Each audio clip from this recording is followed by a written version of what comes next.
Welcome to MRS Bulletin's Materials News podcast, providing breakthrough news and interviews with researchers on hot topics in materials research. My name is Laura Lay. In the course of conducting research, it's sometimes easy to get a sense that underlying or unknown phenomena might be happening.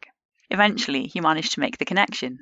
For Professor David Kahan from the Weizmann Institute of Science in Israel, this light bulb moment came when he was considering the effects of a surface interaction on the semiconductor copper indium selenide when it was exposed to air.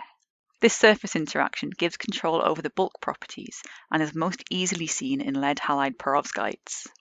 The idea going through his mind was that it's the defects in the material that impart a given property. Although this is usually controlled by doping, there are also defects on the surface. Some simple mathematics occurred to him. The calculation I made was, if I have a grain, what is the surface area and how much of the surface has to be such an imperfection so that all of the electrons, the number of which I want to control for controlling the material's electronic behavior, that the number of electrons involved in that imperfection is the same as if I had a certain density of imperfections in the whole grain. This is a simple calculation, but often the simplest explanation is usually the most appropriate. The moment you see that the surface area of a small enough grain is large enough to contain the imperfections that you otherwise would have spread around inside the grain and the bulk of the material, you're home free.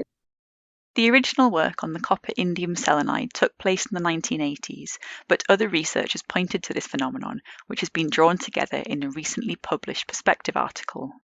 We take a lot of experimental data from others and show that this is the explanation. This simplifies by bringing together a lot of data and information.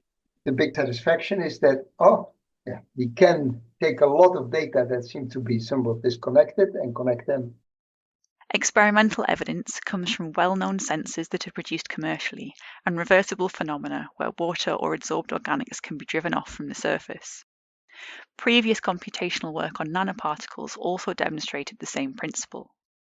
In lead halide perovskites, the phenomenon is most easily seen as it's not overshadowed by uncontrolled imperfections in the bulk. This perspective is somewhat controversial.